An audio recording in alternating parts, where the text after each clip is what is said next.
Episode 44 of the State of the Old Republic podcast was originally recorded on July 3rd, 2017.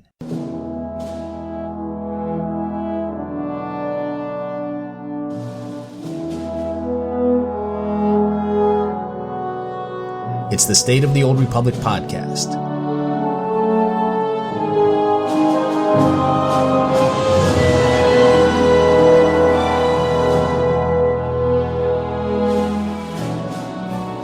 This week, Game Update 5.3 releases on July 11th. I'll recap some of the features coming in this patch. The forum topic of the week was Bolster in PvP. Should it be increased or gotten rid of entirely? I'll share my thoughts on that. And finally this week, things boiled over on the forums as a post about Valkorian's master plan clashed with another topic about feedback and criticism. I'll have the details later in the show. And with that, it's time to make the jump to Lightspeed and check out the State of the Old Republic. Well, welcome to episode 44 of the State of the Old Republic podcast. I'm your host, Ted, and as you heard in the opening, I have another great show lined up for you today. First, as always, let's review some announcements for the Old Republic. And the summer of SWTOR is here, it's happening, and it is heating up. And here are some of the things happening right now in the Old Republic. The Nar Shaddaa Nightlife event is still going on and runs through August. Probably going to end with the release of Game Update 5.4, but no date has been announced as of yet. Bounty Contract Week is happening and will end on July 11th. There is a double XP and double Valor event happening that will end on July the 5th, so depending on when you're listening to this, it might be over already. Game Update 5.3 is set to go live on July 11th, and I'll get to that in a minute. The Relics of the Gree event will run from July 11th to the 18th, and there will be a double CXP event that will run from July 18th through the 25th. And after the first CXP event, they increased the baseline CXP so that what we're earning today is similar to what we were running during that first event. So this event should boost the rate at which we earn CXP to something higher than I think we've seen before. So I'm actually starting to save up CXP packs for my alts, and then we'll open them when this event happens rather than just try and trickle my way along. So I'm going to save these things and get ready for a big boost of CXP on several alts when that event goes live on July the 18th.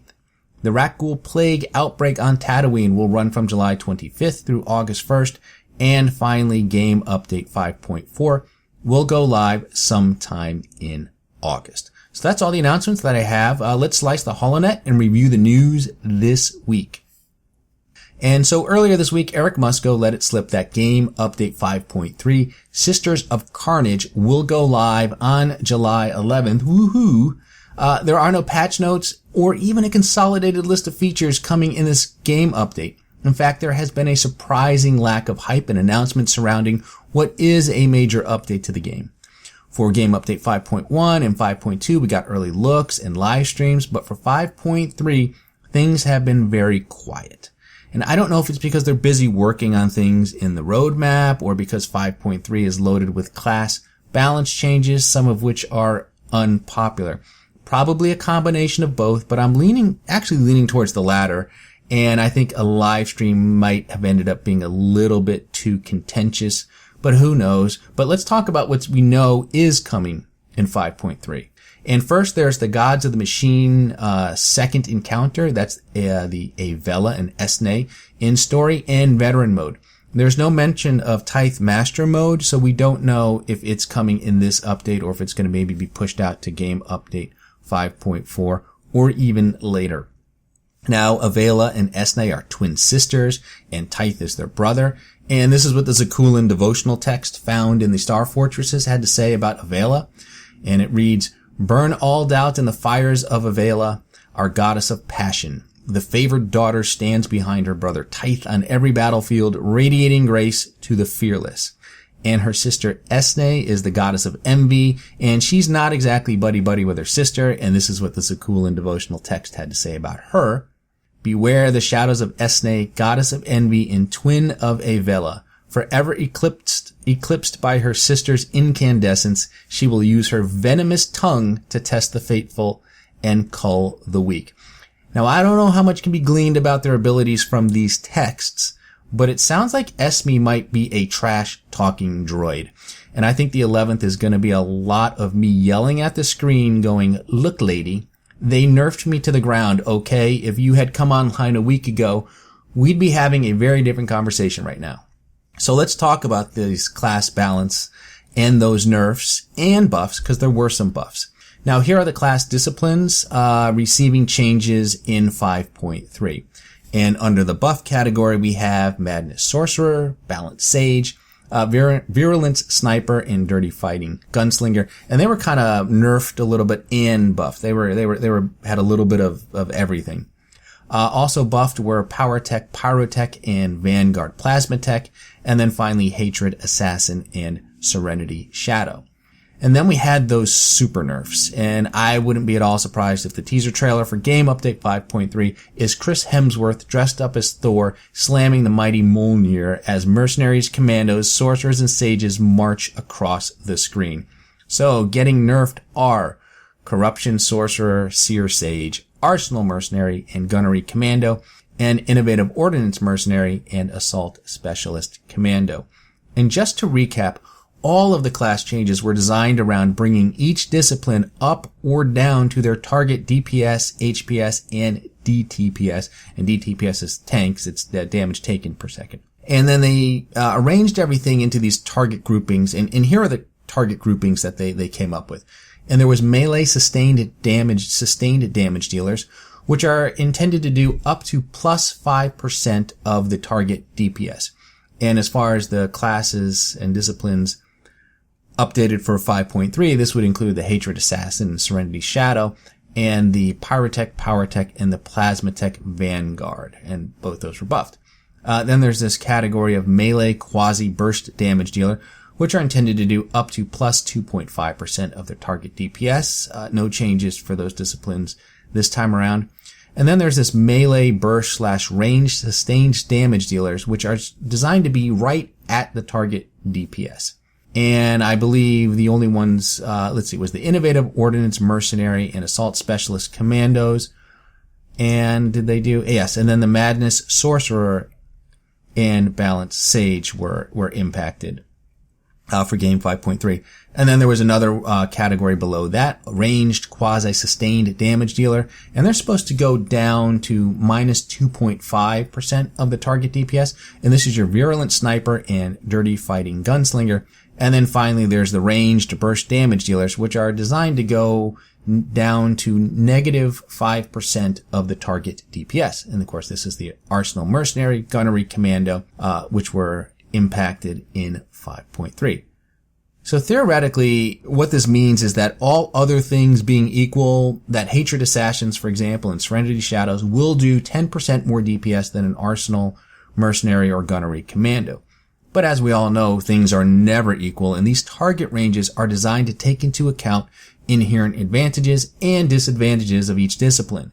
So this doesn't mean that Hatred Assassins and Serenity Shadows will always parse, 10% higher than Arsenal Mercenaries or Gunnery Commandos. And given various boss mechanics, gear, etc., you would expect the gap to be much smaller. But one of the challenges with providing feedback on these changes is that everything is on paper right now, and we haven't seen the changes in action, and the combat team hasn't provided any real-world examples for us to examine. For example, one of the criticisms with Arsenal Mercenaries and Gunnery Commando changes is that some believe that the DPS nerfs take it below that minus 5% DPS target. I have no idea if they do, and we may not know until things go live. But what I would find helpful is if the combat team would tell us what the actual numbers should look like on a fight such as the Infernal Council or even a target dummy for each of the DPS disciplines and say best in slot 248 gear. Something that gives us a frame of reference to have the discussion. I think that would be very helpful to see. Hey, in this encounter, we want Arsenal Mercenaries and Gunnery Commandos to be doing, let's say 9,500 DPS. And I'm just making up that number. And then we could go and look at existing parts and say, well, okay, they're doing this now, and our calculations say they're going to be doing below that, but at least we know where the intended numbers should be. And like I said, have this frame of reference so that when it goes live, we can then, gather actual data and say, well, look, this is what we're seeing.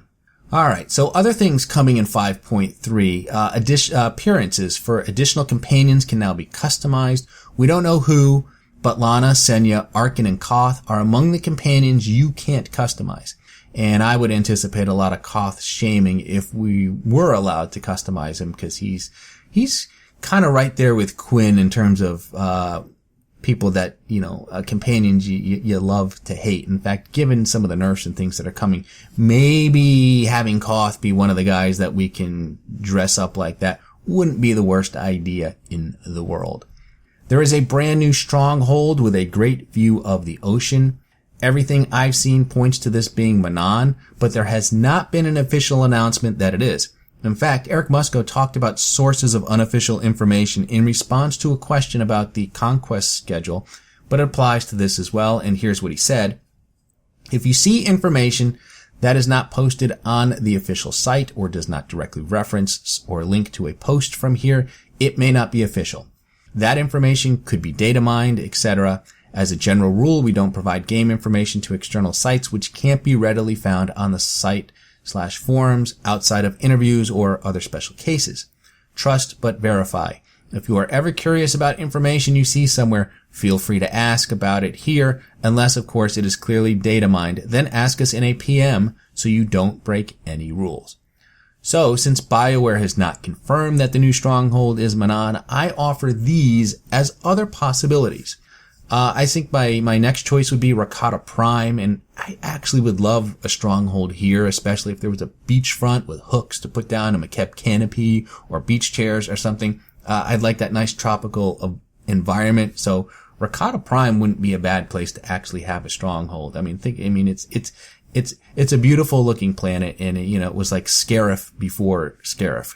Then there's Ord Mantell. Definitely oceans on Ord Mantell. Not sure how I feel about warheads littering my front lawn, though. There's Alderaan. And yeah, I think Alderaan has oceans, and I like the idea of having a palatial estate, although I'm not too keen on imagining my future generations watching the seas boil as the Death Star blows it all away. Oricon, as a Bad Feeling podcast pointed out, there are oceans of lava on Oricon. And who wouldn't want to live in a Darth Vader-inspired Mustafarian-style castle? I think that would be actually very cool. Of course, Rishi, the Rishi pirate lair, perhaps in the shape of one of those Gale cutters or some piratey spaceship thing going on. That would work. And then I think the last option I could think of is Tatooine. And as pointed out by Swotarista, the planet has lots of dune seas, so why wouldn't it be another Tatooine stronghold? Well, my bet is still Manan, but hey, you never know. Now, also coming just in time for the new stronghold is the ability to search for stronghold decorations using new filters. Yes. I have been wanting something like this for a long time. I just can't keep all of those categories and exact names of my decorations straight. I can't remember what goes on what hook. And I guarantee you that I am going to find decorations that I never knew that I had. I think this is going to be a wonderful quality of life change, and it just comes just in time for a brand new stronghold. And finally, there should be a fix to crafted 246 relics. They have the incorrect stats that will get adjusted in 5.3. And no need to recraft the relics. Just hang on to what you've got and they will automatically be adjusted. And also, piloting ranks 4 and 5 should be fixed so that they apply to all vehicles. And right now, they're only applying to creature mounts. So that's it for 5.3. I now wanted to move on to the forum topic of the week, which was Bolster in PvP. And Eric Musco had this to say about that. And he said, when we launched Eternal Throne, Bolster increased everyone's item rating up to 250. Which was 8 higher than the highest possible gear rating of 242 at the time. This meant that gear was irrelevant in PvP, as Bolster made an equal playing field. However, it is our design intent that players in all gameplay have some form of gear progression, and so in Game Update 5.1, we lowered the effective Bolster in PvP to 232. To compensate for the launch of Tier 4 gear, we increased Bolster's effect in PvP to item rating 238. There have been numerous feedback threads on both sides of the fence on this topic, but it seems the larger consensus is that players would like to see a higher bolster rating in PvP to lower the overall gear gap. With that in mind, we want to present 3 possible options and see what you think. So option 1, bolster is equal to item rating 238. This is how it works today. This effectively puts you slightly above tier 2 gear. Option 2, bolster is equal to item rating 240. This would place bolster equal to the start of tier 3. There would now be an 8 rating difference between bolster and the highest tier of gear, 248. For reference, this is identical to the gap that existed for bolster prior to 5.0. And option 3, bolster is equal to item rating 242. This would place bolster at the top end of tier 3 gear, meaning only tier 4 gear is above it. As far as an answer to the question goes, I think bumping it up to 242 is the way to go, especially now that we know there is a double CXP event coming and players will have the opportunity to plow through tiers 1 and tier 2 to get those higher ranks. In terms of does the game need bolster for PvP, I think it does.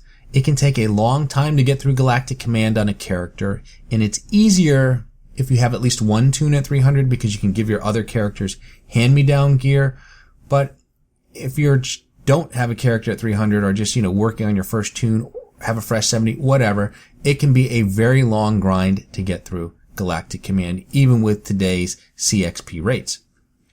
Bolster removes a barrier to PvP that was created by Galactic Command. And I've said this before, the removal of PvP only gear was one of the most significant changes to the game and was predicated on this philosophy. They wanted you to progress your character and get the best gear by doing virtually anything in the game, but they also designed it so that you can't progress your character and get the best gear by doing only one thing in the game. It is inefficient to gear up by doing only PvP, and Bolster ensures that players can participate in PvP and still be competitive while being able to obtain better gear.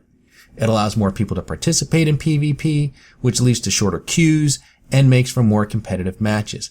I love winning, but I don't love going in and just obliterating the opponent. I'll take it over losing, but I want these matches to be fun, and I like it when they're close, and Bolster helps to make this happen. And I think in today's game, there are very few people that only focus on a single activity, whether it's PvP, operations, what have you. And I think the majority of players in this game participate in multiple activities. And the truth is, were it not for Galactic Command and my desire to chase gear from every possible angle, I would not have gotten into PvP. I just wouldn't have bothered. But here I am now, and I really, really like it. And even if they were to introduce PvP only gear and kind of go back to the way it was pre 5.0, I'd still participate in PvP and chase that PvP only gear because I really like it. Finally, this week, Charles Boyd hit the forums and dropped a giant lore bomb on us. Regardless of whether or not you like the story, this was pretty awesome on his part as he explained in great detail what Tenebrae Vitiate / Valkorian's master plan was all along. I'm not going to read it, but I will post a link in my show notes, and if you played through Knights of the Fallen Empire and Knights of the Eternal Throne and several other stories, you should definitely read it. What I would like to do is share Charles's reasoning behind the decisions that they made, and then talk about how folks reacted to it all, including Keith Koenig. And after he explained what was going on in the story, Charles said, "So all of this leads to a perfectly reasonable question. Why didn't we just come out and say this in the game? Well, first, we have only so much room to tell a story, so we have to pick what seems most crucial. If a detail isn't vital to understanding the plot, or really entertaining or personal, then we don't have time to spend talking about it. Maybe we assessed things wrong or aimed to cover too much ground in too little time, so too much was left out, perfectly fair feedback, and something I would certainly take moving forward, but in principle there will always be details we don't explain purely because we don't have time to do so. Beyond that, I don't like explaining every single detail of everything anyway. I think it's boring to write, and it's almost always boring to experience as a player. It's fun to read in a Wikipedia article sometimes, but I don't think it's the job of the story to lay out every single thing. The movies certainly don't do so. Plus, mysteries are fun, and I like leaving at least a few things up to the players to work out, theorize, or decide for themselves. Surely it's more fun to leave some things to the imagination. Selfishly, it's good for us writers to leave some things vague so that we can expand or change them later. For example, I never said anything about Tenebrae Vitiate/Valkorian's original body anywhere up above, because I think it'd be a pretty cool plot element to explore someday. Maybe we won't get around to it, maybe we will, but if it's something that we can give a lot of love now and want to do later, I won't hesitate to leave it out so that we have room to do so. Plus, as this thread plainly demonstrates, people don't like it when you retcon past details, so if those details aren't there to retcon, ... Lastly, and this is specific to this particular situation, but the only real source that could give the player all of this information directly is Tenebrae/Vitiate/Valkorian himself. There's clearly no reason he would tell someone about a lot of these things if his goal is to seduce and destroy them, so we used more indirect means to reference them where it made sense. Now, when I started Knights of the Fallen Empire and I got to the part in Chapter 1 where Darth Mar says, "Why travel so far? Why consume every living thing on Ziost and then flee into the depths of wild space?" I was like, yeah, why travel so far? Why consume every living thing on Ziost and then flee into the depths of wild space? It was something I wanted to know, and it was something I thought would be explained in the story. And it wasn't until I read Charles's post that I fully understood what was going on and connected all of the dots. And I understand what Charles is saying about writing all of that exposition and making it interesting. You know, if they're going to do that, they would need to hire writers from Robot Chicken to make it interesting. And there'd be a scene where some folks are sitting in Valkorian's office with him saying, "And then I made them sign the Treaty of Coruscant, ha ha ha." And then his idiot sons would call from the battlefield and he'd go, "What do you mean he lost his face?" Well, at least I'll be able to tell you apart now. Click. Now, I certainly didn't need full-blown explanations to understand the task at hand, the urgency of what was happening, and what needed to be done in the story. But I think when characters raise these questions directly, there is an expectation that a direct answer will be forthcoming before the story ends. And the game story is very different than a movie story. I mean, our characters are the protagonist. We are the central figure here, which I think is very cool. So as part of this immersive experience, there are things we just can't know to maintain a bit of first-person perspective, although there are cutscenes that provide information that our characters aren't privy to. Bottom line, understanding Tenebrae Vitiate/Valkorian's master plan was something I was dying to know, and I thought it would come out in the story, but I still enjoyed most of it, and I was grateful to see it explained by Charles on the forums. And before I move on, I saw a comment on the forums where someone suggested, why not add that information in the form of a codex? And I thought that was a great idea. I do read those from time to time, and that would be a good tool to convey some of that backstory. And there are plenty of places to insert lore objects that give us this information.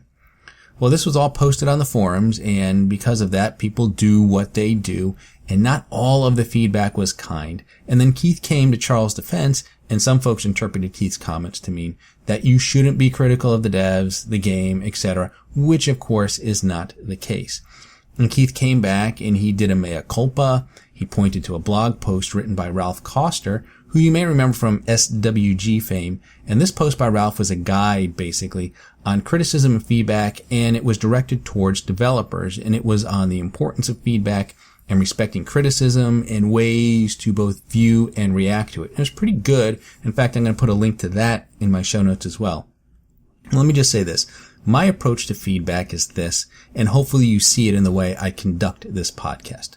Whenever I'm ready to give feedback or constructive criticism on something, I always ask myself, if I were face to face with the developers, is this what I would say, and is this how I would say it? I mean, I don't know about the rest of you, but outside of the game and my guild, there aren't many people that I talk about this stuff with.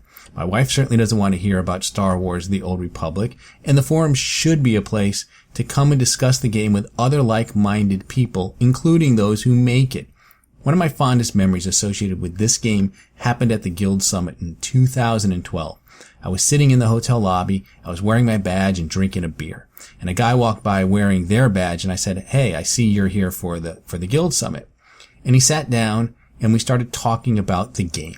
And a few minutes later, another person came by and asked if they could join in, and before you know it, 3 people turned to 4 turned to 5, and then when all was said and done, there was about 10 of us sitting down, drinking beers, and talking about the game. The good, the bad, and the ugly.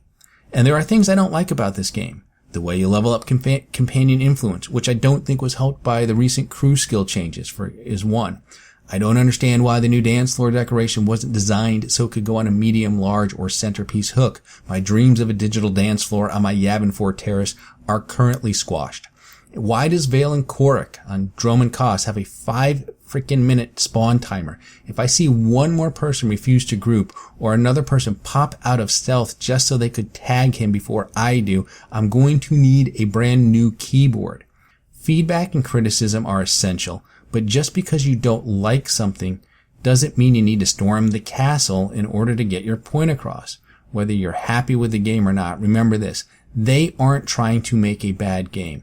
They are actually trying to make the best possible Star Wars game that they can. Our feedback is an important part of that process. It's a vital part of that process, but you just don't have to storm the castle to get there. A good friend of mine that I gamed with for a long time once told me this, and I steal this all the time because it's something I believe to be true, and that's this: the job of the developers is not to build the game you want, it's to build the game you'll play. And that's partly why you don't see them just buffing up all of these classes or keeping the overpowered classes overpowered, because at the end of the day, that's not actually going to create a game and an environment that you're going to enjoy playing. We think we will, we think we might, but if the content becomes too easy and you just overpower it and blow everything away, it's not fun. And you're not going to play. You're going to get bored and you're going to walk away. And that's what I mean when I say, the job of the developers is not to build the game you want. It's actually to build the game you'll play. So that's all I have for this week. There's so much more I wanted to get to, but I do like to keep this at that 30-minute time frame. So I wanted to talk about Dark versus Light bosses, the new hypercrates, Conquest, the state of Galactic Command. Well, all those will be topics for another day. I'll certainly try and fit some of that in next week along. Hopefully we'll see the Game Update 5.3 patch notes and can get into a little bit more details about exactly what is coming then. Remember, that drops on July the 11th. So let me cue the music and congratulate you on surviving another half hour listening to episode 44 of the State of the Old Republic podcast. I'm your host, Ted, and I thank you for tuning in. You can find this podcast on iTunes, Stitcher, Google Play, YouTube, and Buzzsprout. You can also listen to the show directly from the show's site, which is sotorpodcast.com, and there is an RSS feed where you can subscribe to the podcast directly. If you have a question for the show, email me, sotorpodcast@gmail.com. You can also tweet your questions to @sotorpodcast or send me a direct message, and be sure to follow me on Twitter to get the latest information on the show. Look for episode 45 on July 11th, 2017, and remember the Sith code: Kate is alive.